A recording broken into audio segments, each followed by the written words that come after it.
我想跟你谈谈。瓶子为什么不扔？我得给自己留个保险。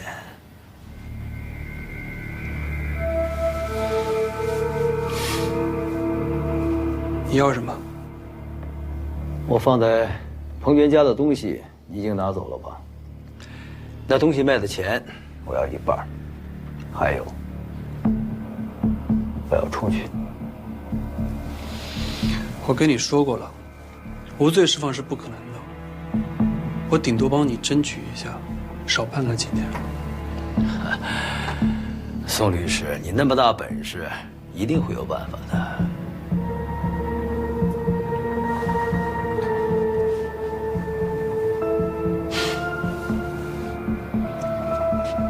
你笑什么？我问你话呢。王大志，你是在威胁我吗？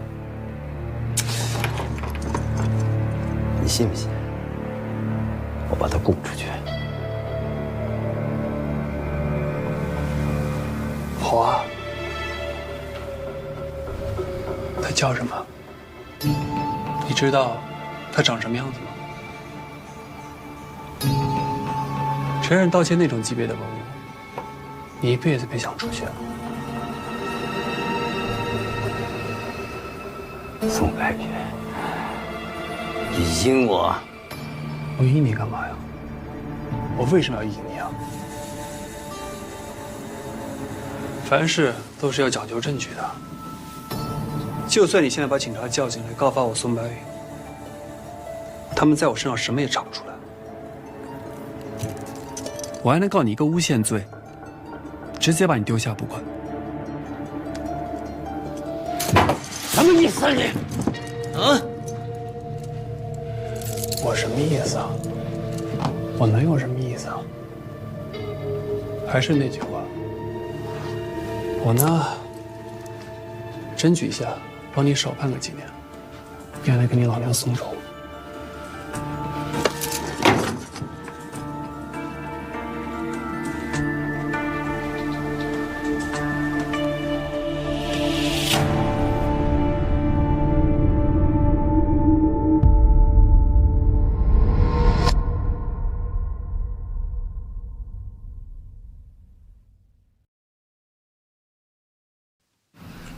冯杰啊，你在03年的时候全款购买了一辆车，当时这辆车价值是3万，你从哪儿来的钱啊？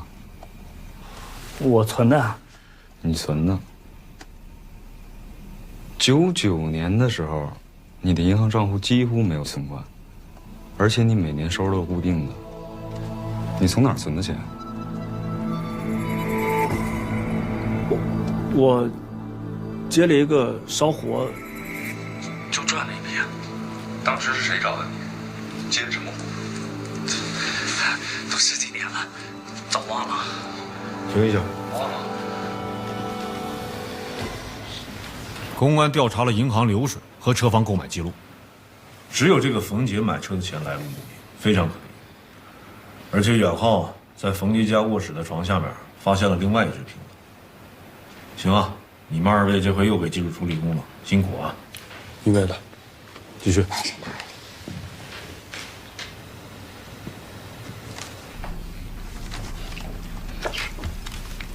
这个是在你家发现的，上面全部都是你的指纹。这2只瓶子是不是都是你烧的？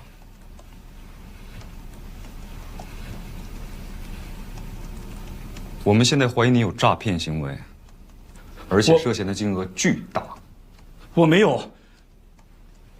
制假、贩假还不是诈骗？警察同志，我真没有。那这个瓶子是怎么回事？说话。当年有个人拿着这个方瓶照片找到我，说是让我定制这个方瓶，要求能够以假乱真。但是我不知道他拿这个瓶子去诈骗。10几年前，这么一件工艺品也就值个几百块钱吧，他出3万，你都不怀疑？这个瓶子确实难烧，我花了好几个月的时间，才成功的一窑，出了这么2件。找你的人知道有2件一模一样的吗？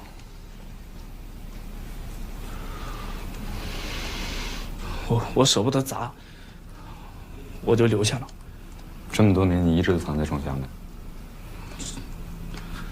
这期间，我拿出来几次给别人看过，但是没有人愿意出高价。早知道我当初就应该砸了它。当时谁联系的你？联系方式还有吗？我没有他联系方式，而且我也不知道他真名是什么。那他长什么样？他每次来都把自己包裹得很严实。他没留真名，那你平时是怎么称呼他的？他让我叫他穆先生。公安根据冯杰的描述，给穆先生做了一个画像，钟总给大家看一下。哎，这个不是博物馆监控录像拍到的人吗？公安高度怀疑，这个穆先生很可能就是和王大治联手实施盗窃的人，所以图队又提审了王大治。王大治承认了自己认识穆先生，但是呢没见过，也不知道这个穆先生长什么样。所以没有什么有效信息。没事儿，只要有证据，就算是零口供，这案子也能推下去。我们会继续查。现在这个案子的关键就是在于揪出这个穆先生。哦，对了，那个公安已经拿到了冯杰的通讯设备。小陆、晴晴，你们查一下，看看有什么可疑信息。好。还有杨波，图队怀疑这个冯杰可能还有没交代的。你研究一下他的笔录，给他做个策划。好啊，大家就赶紧抓紧忙活起来吧。行吧，散会。好。谢谢。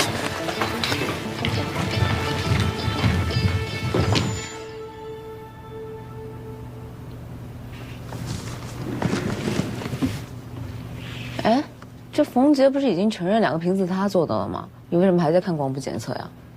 反复研究已经有的证据，才能让证据链更加落地。哎，那个瓶子你怎么找到的呀？有钱蒙的。好好说话。查指纹嘛。但是每个人在自己生活环境里都会留下大量的指纹啊。这指纹的分布也能说明这个人的生活轨迹，但是找到这个瓶子啊，真的是意外惊喜。等于说瞎蒙现在也是一种技术。不是，这就说明我运气好，人品好。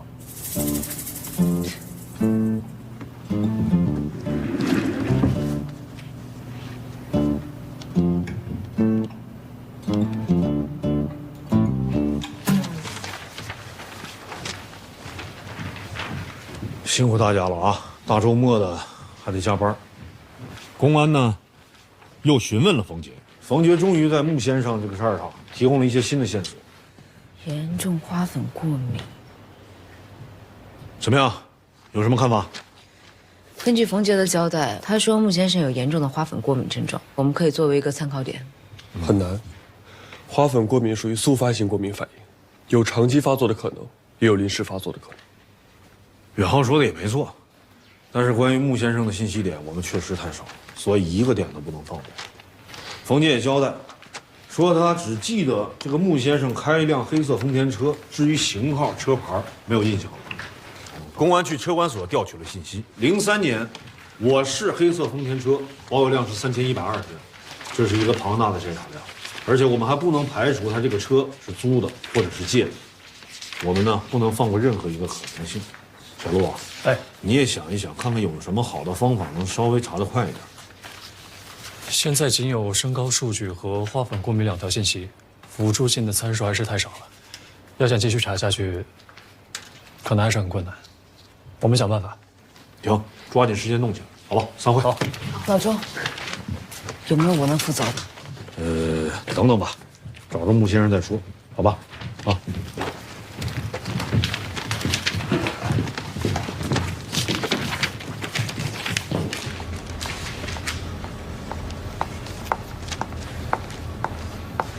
你们这边怎么样了呀？兰姐，你来的正好，赶紧帮帮我们。兔队说了，他可以帮我们调取医疗记录，但我看过了，现在的数据还是太庞大了。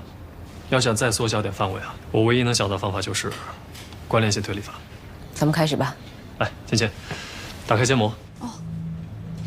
我们现在假设这个人就是穆先生，已知信息身高1.77米到1.79米之间，他有一辆黑色丰田车，当时的年龄在30到50岁之间，体型中等。根据监控视频来看，这个穆先生应该是短发。短发。芊芊，根据当时驾驶证上的照片进行检索。521条。还有，这个穆先生对古董非常了解，他要么就从事相关的行业，要么就是有相关的学术背景。文化背景。当时这个穆先生是开车去找的冯杰，那如果车是他的，他经济条件一定不差，而且他也没想伪装自己，要不然也不会开车去。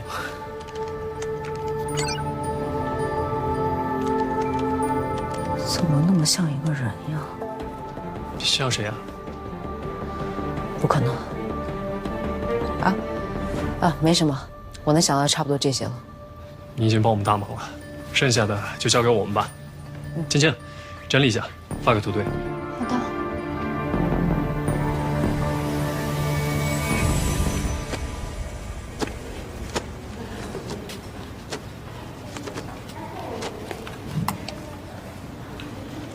别焦虑啊，焦虑没有用。我没有焦虑啊，挺好的。那就好。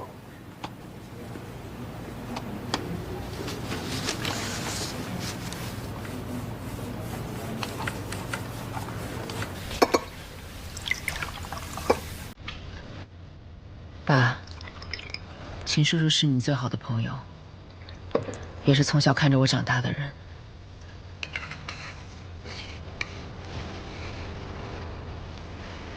爸，你说秦叔叔真的会害你吗？我都不敢想。身高1.77米到1.79米之间，体型中等。他要么就从事相关的行业，要么就是有相关的学术背景。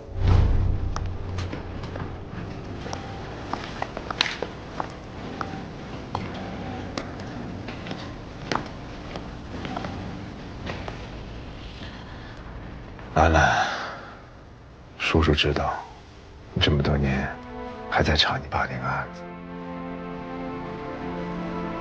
这个人呀，要择善固执，不能因为那些不确定的事影响自己的生活。你生活还得继续吗？你说要你爸活着，看你现在这个样子，他不担心吗？秦叔，我一直觉得我爸的死跟这个案子有关。我相信我只要找到幕后的人，把这个案子破了，真相就可以水落石出。你呀，这个固执劲儿，跟你爸一样。你姑姑很担心你，让我给你捎话，去她那儿吧。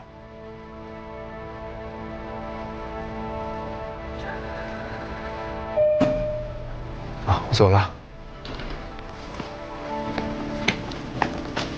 秦叔，其实我都知道，但是这个案子好不容易有点眉目了，我真的不想放弃。我知道，有需要我的你就叫我一声。知道了，谢谢秦叔。回去吧，回去工作吧。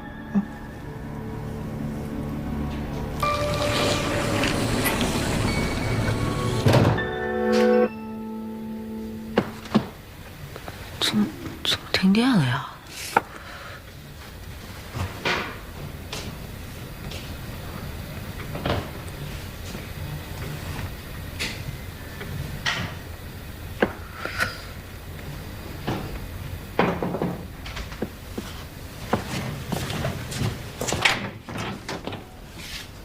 刚刚跳闸了，我刚给合上。你在房间里搞什么发明呢？超负荷？我没有，我那屋暖气不好使，我开了会儿空调，可能是线路老化了吧。这样，你跟你姑啊说一下，那暖气片该换了，这线路也得换一下。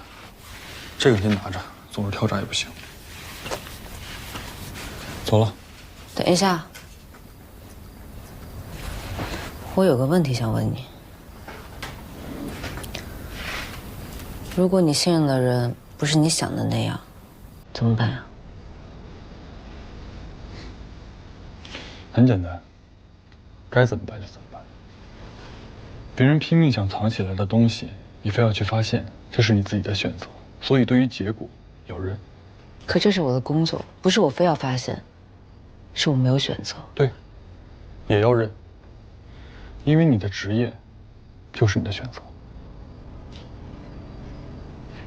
你知道你这个人最大的毛病是什么吗？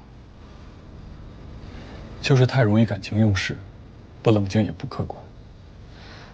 你知道你这个人最大的毛病是什么吗？没感情。本来是想跟你唠会儿嗑的，整的还教育人物。啊？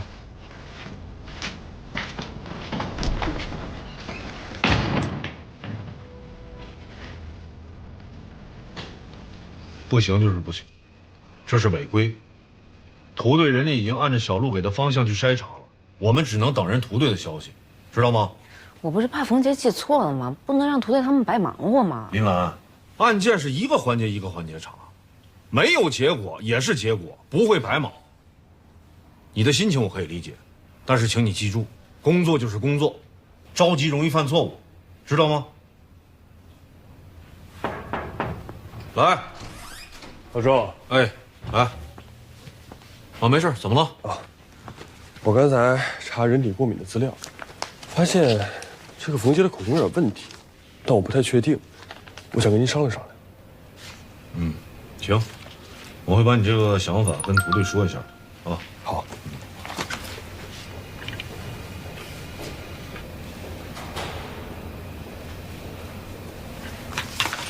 行了，如你愿了，屠队让你们协助调查去。好嘞。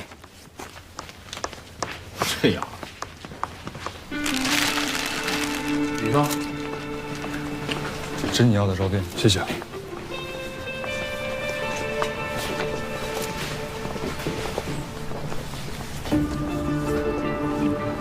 李队，冯杰当时在口供中承认过，说穆先生当时去过他烧窑的小作坊，也来过这儿。对，穆先生和冯杰一直都是在土窑接触，只有曲贤那天来过这儿。哦，对，我还需要03年时候冯杰作坊的照片，这里边没有。我们找过，确实没有。嗯，有问题找政府啊。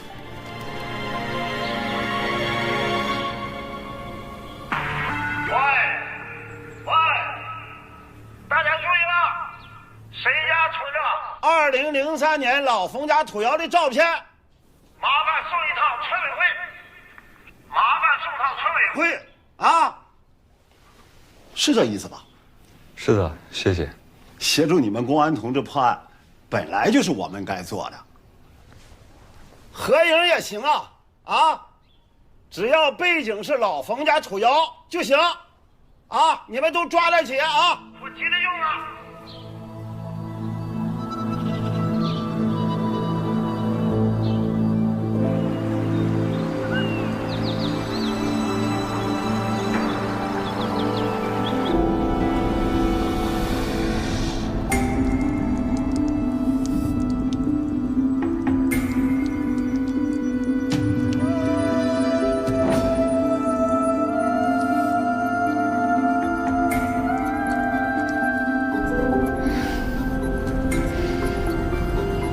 没事。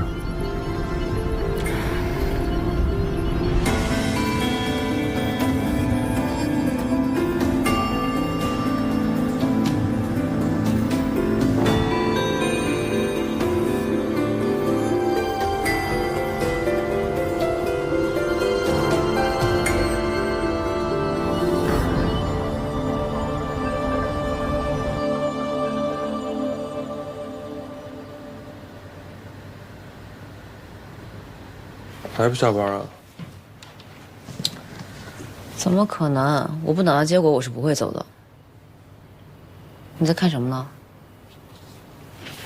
来，你看看。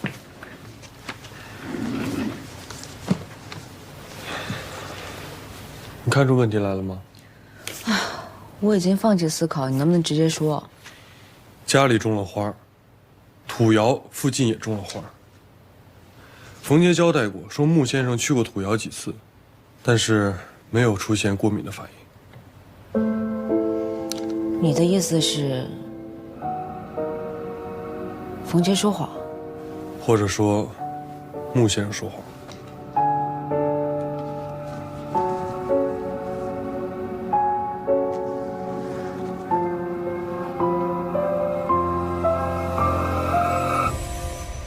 公安已经连夜调查了符合条件的丰田车主的病历，既符合时间节点，又去看过眼科的人，总共只有13个人。名单中有几个人目前已经不在韩江市了。秦修文，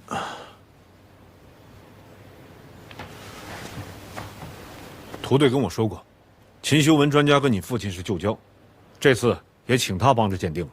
不过这次他确实符合我们的筛查标准，而且03年他得过一次胃囊炎。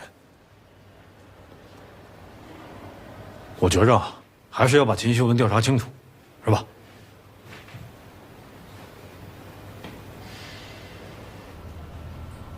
监控中的嫌疑人特征清晰，我们是不是可以通过视频来分析一下血型特征10多年了，这血不好找。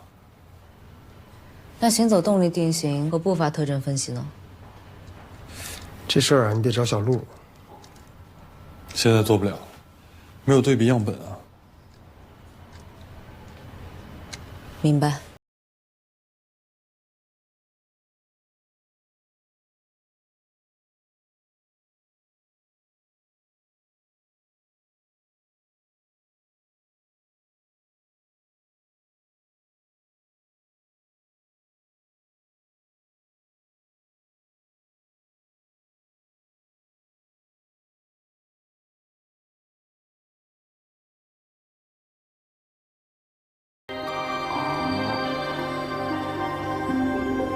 如果这事儿真的跟秦叔叔有关，哎，来，站起来了，站起来，来，哎，你把那个帽子给他弄正了啊，加油！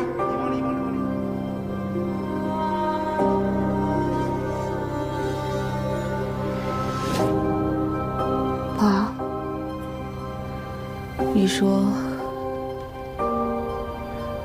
我现在应该怎么办？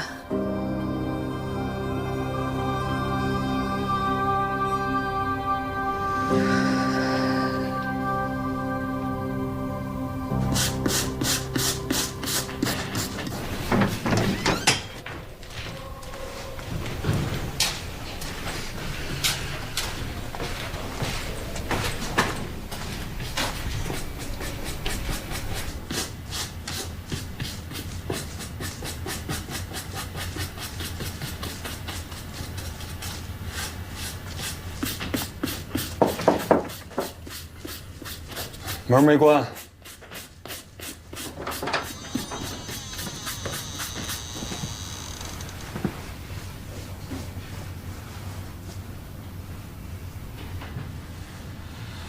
如果你想问我的意见啊，那就是面对你内心的怀疑，然后上报。我怀疑什么呀？你跟秦修文认识这么多年，你怀疑什么？你自己应该知道啊。你知道秦叔叔跟我爸什么关系吗？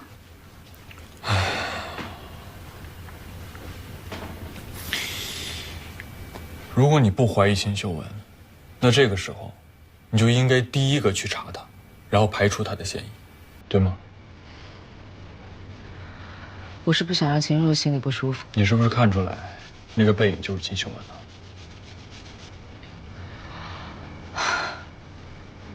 我就不该来问你。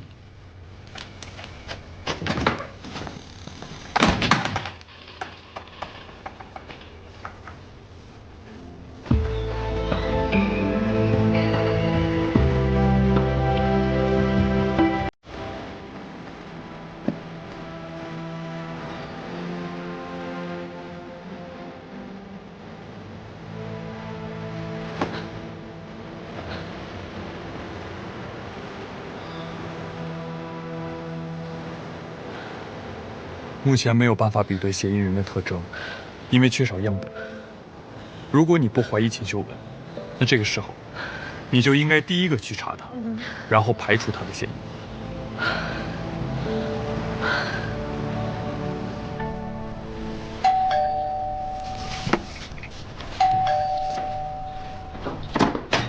秦叔，哟，大早你怎么来了？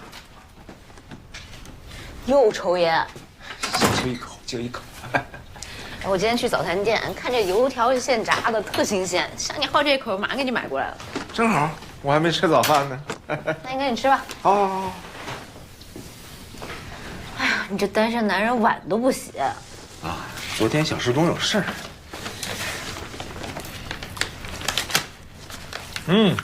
好吃吧？好吃。最近找男朋友没有啊？你找宝贝儿了吗？谢小三儿。哎，不对呀。这大早上找我来哄我开心，是不是有啥事儿啊？瞧你这说的，我要没什么事儿就不能来找你了呀。但今天确实有件小事儿。我还不知道你。我给我兰兰的事儿，都是叔叔的事儿。秦叔，说吧。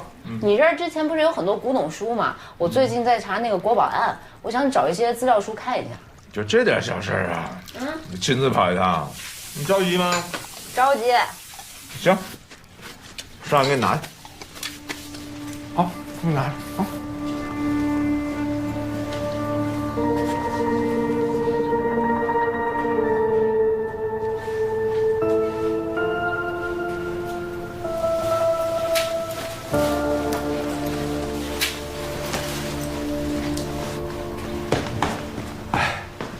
你看这够不够？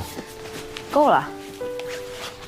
还有这个，拿去买点像样衣服啊！捯饬捯饬，赶紧把自己嫁了。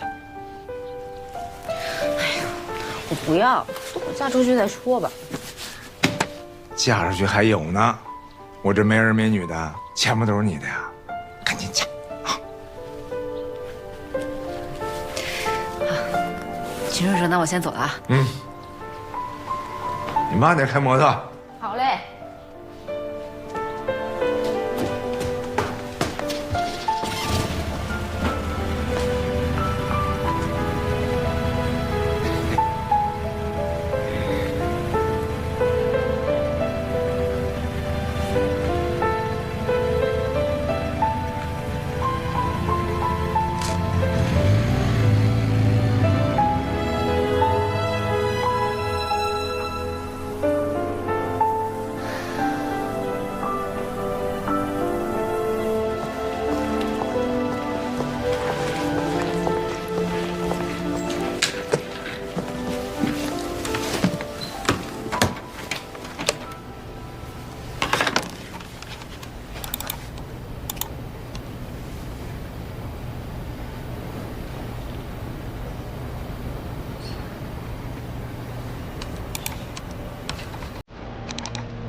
1.75米，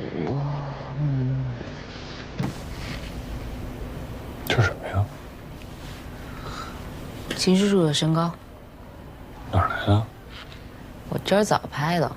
哎，你看啊，这秦叔叔身高1.75米，监控视频里面的人身高是1.77米到1.79米。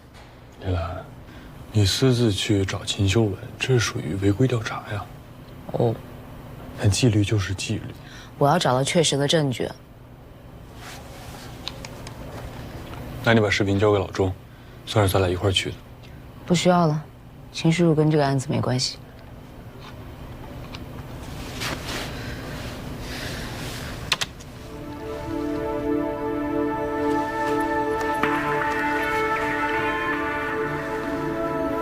老周，是我。我们一起发现了一个新的证据。对，但是需要声像实验室的配合检验。好，谢谢老周。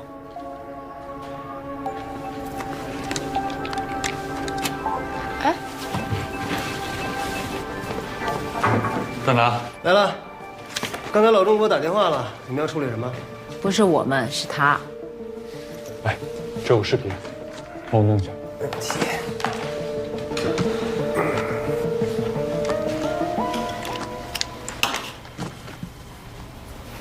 哦，对，停一下。这个位置，帮我放大，做图片精细处理。没问题，1分钟。好。好了，就是他。我用一下啊。啊。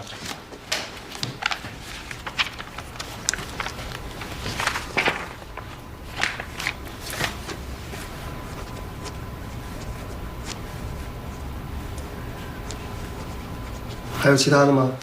谢谢，没有了。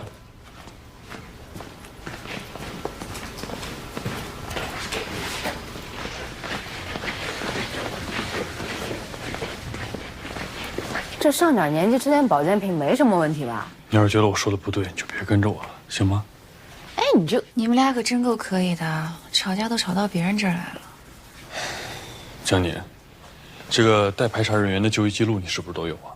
麻烦你帮我查一下，这秦秀文近几年有没有去骨科就诊的记录？稍等啊。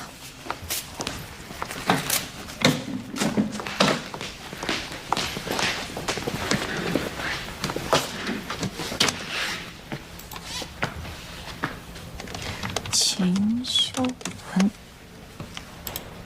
哎，还真有啊。秦秀文有很严重的骨质疏松，大夫给他开了很多药。有这个症状的人，到了一定年纪，身高会变矮。嗯。也就是说，你刚刚测算秦秀文的身高，不是她14年前实际的身高。不好意思啊，我打扰一下，有人跟我解释一下吗？你们俩说的有一个字我都听不懂。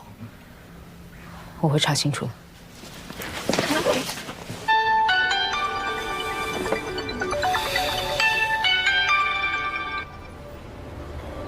喂，上次跟你说那个事儿什么时候能出货？哎，等我有时间我再联系你啊。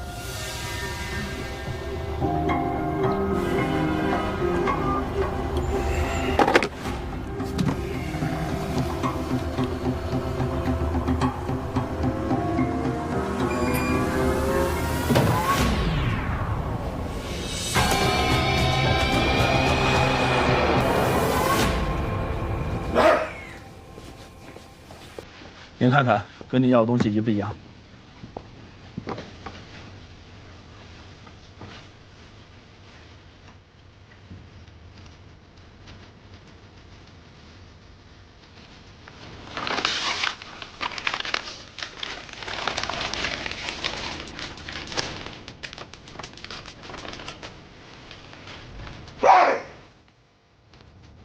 怎么了？不舒服？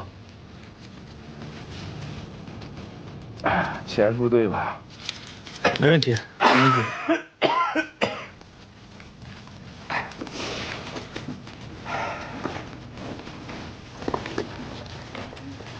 走了。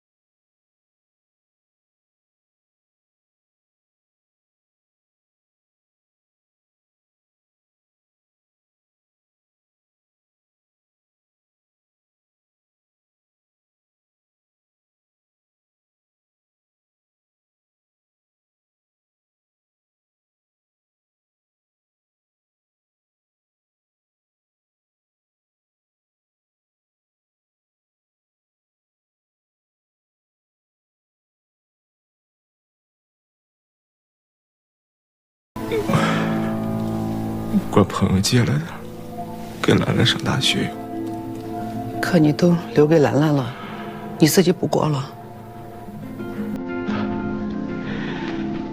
一个人怎么都好吧。秀文，我真不明白，你为什么那么着急去深圳？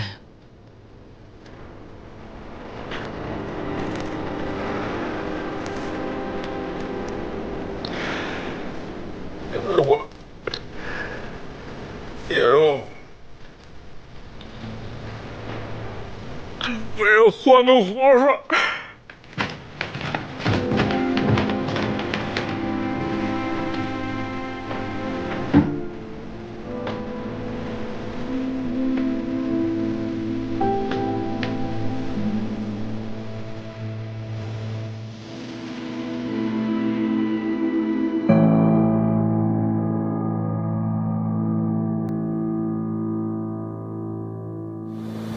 我对秦修文和14年前经过视频里的这个人做了步态识别。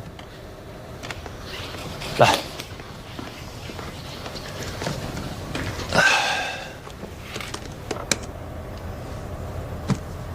步态分析的结果显示，秦修文与监控录像中男子对比，特征重合率65%。虽然这个结果不能算作确凿的正确，但秦修文应该是目前为止最值得怀疑的人。这个视频的角度不一样，那准确率也会降低的。这非同一角度下能有这样的重合率？65%啊，不也是可能吗？证据必须100%，没有可能，所以我们还需要更多的证据去还原真相。小陆，你把这个视频的结果汇报给老钟，是否对秦修文进行进一步调查，还得让他和土队决定。行，没事。怎么，大哥，你不高兴啊？我没事。哎，今天中午食堂海鲜饭，要不咱们一块？我有事儿，你自己吃吧。钟检察官，秦修文让我去他家一趟，我觉得一定有事儿。那我回来再向你汇报。好。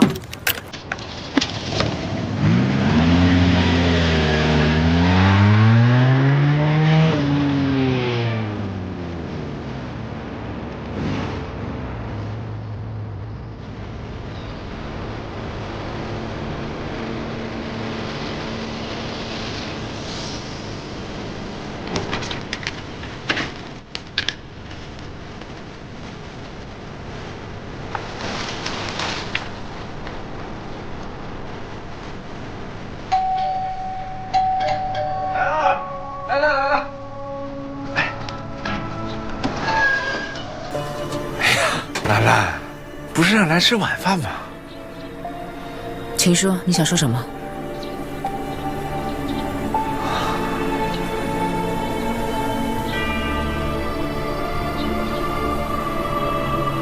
进屋再说吧。你跟我来，我给你看样东西。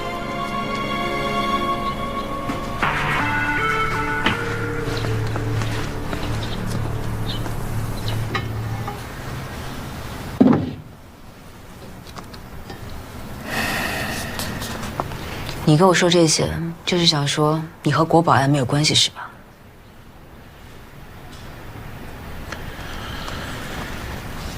你看看吧，看看这个你就知道了。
你不能拿走。瓶子我拿走，今晚就没你事儿了。小勇，你听我说，这是条不归路啊！咱们兄弟一场，你不能逼我做错事啊！少废话，我拿不到东西，你觉得你出得了这个门吗？你要想想兰兰和小娟啊！你回去做你的警察不好吗？我就当今天晚上什么都没发生。哼，我压根儿就没想着再回去。你不用再说了。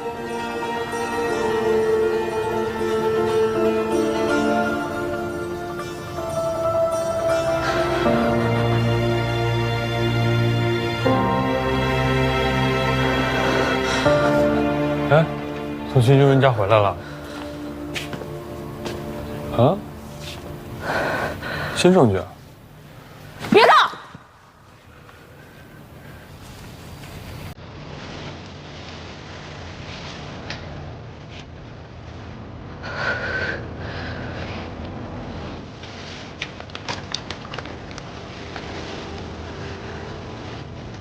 这是我爸爸的音频，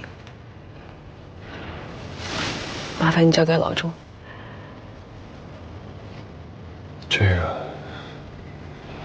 这个我觉得你自己交合适。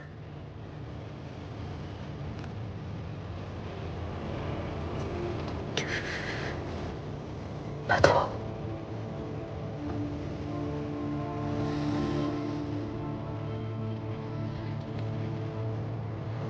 好。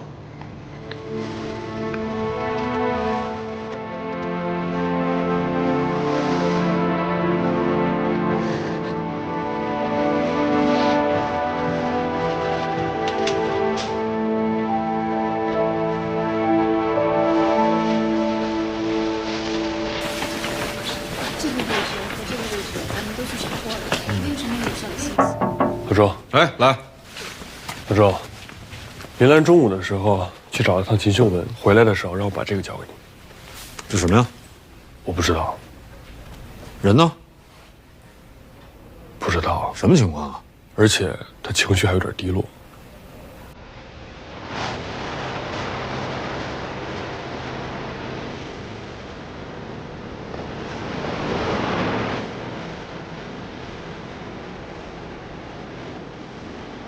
那天晚上，你爸爸从包里掏出来一个古董瓶子，我认出来了，他就是博物馆丢的那个。但他拿过瓶子，头也不回就走。等我再见到他，他就已经死了。我劝过他，但他已经回不了头了。这个奖章啊，是爸爸工作表现不错，奖励给爸爸。爸爸给你带上。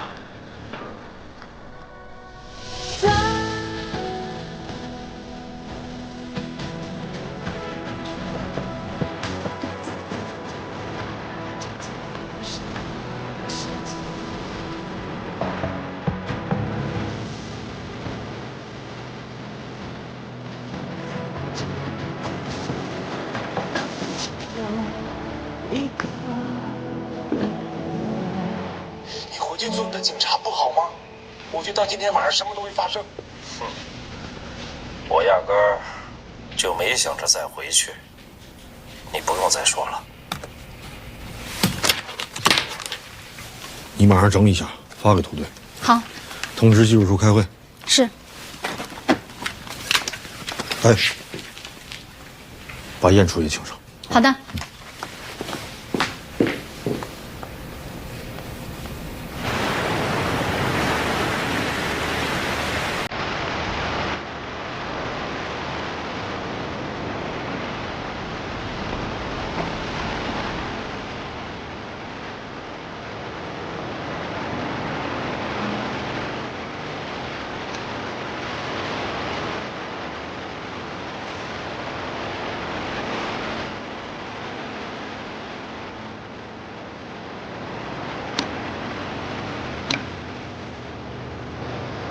你煮的咖啡啊？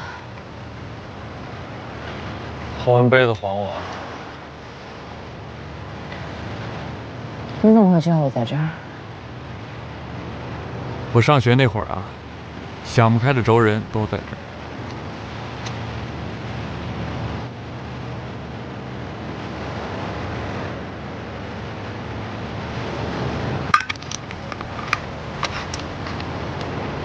还你。一会儿开会，我给你请假。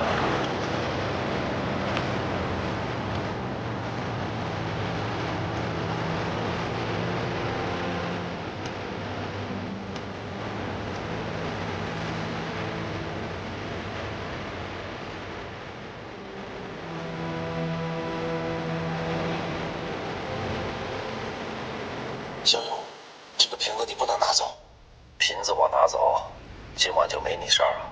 小勇，你听我说，这是条不归路啊！咱们兄弟一场，你不能逼我做错事啊！少废话，我拿不到东西，你觉得你出得了这个门吗？你要相信兰兰和小娟啊！您当年跟林队比较熟，你觉得这个声音我压根儿林队去世那么长时间了，我也不太好判断。你当年做助理检察官的时候，跟林队也有接触，你觉得呢？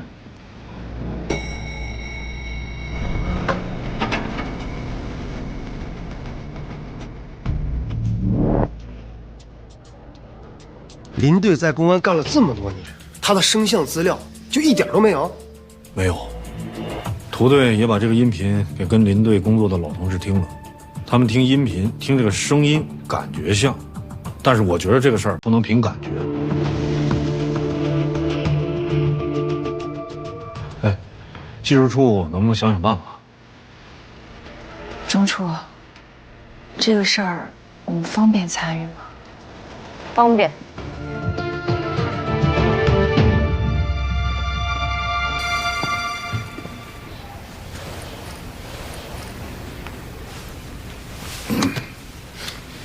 那个，我觉得是这样啊，林兰毕竟是负责检查技术的，没必要避嫌。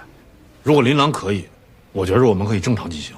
我可以，我会好好工作，保证客观判断。声纹痕迹也是痕迹的一种，也在我们工作范围之内。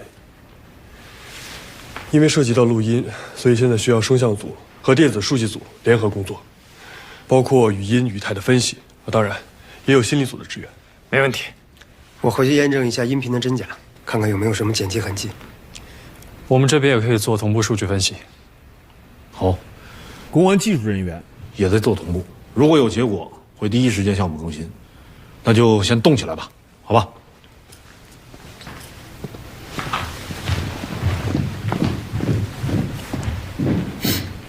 大哥，你没事吧？都别说了，找到真相，就是对我最大的安慰。你们先都回去吧。好。